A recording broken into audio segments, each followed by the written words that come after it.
Assalomu alaykum bizlarni kuzatib boruvchilar. Mana hozir yana patsientlarimiz kelishdi. Birida tizza, birida bel. Mana bular ularni olib kelgan inson o'g'illari, ya'ni onalarini olib keldilar, opalarini olib kelishdi. O'sha onaxonda tizzalarda kuchli og'riq, opalarida bellarda. Mana hozir bular holatni tushuntirib o'zlari aytib beradilar.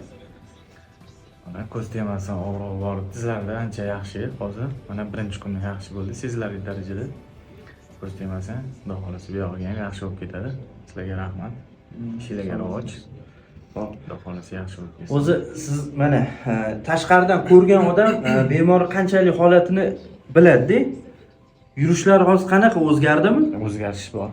O'zgarish bor birinchi kun. Tizzalarda mana onaxonni yaxshi. Ha, sezdingizmi o'zingiz?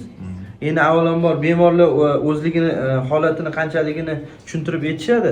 Ko'rgan odam ham biladi-da, "Voy, mana bunisi ketibdi, mana bunaqa ketdi", ya'ni vizualni, ya'ni ko'rgan holatda-da.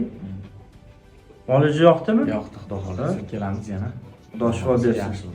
O'zinglarni ehtiyot qilinglar. Shunaqa muammosi borlar, bemalol kelib bizga murojaat qilinglar. Qo'ldan kelgancha xudo xolasa yordam beramiz. Kimda qanaqadir savoli bo'lsa, kommentariyaga plus belgisini qo'yinglar. Like, podpiska bosish ham esdan chiqmasin. Salomat bo'linglar.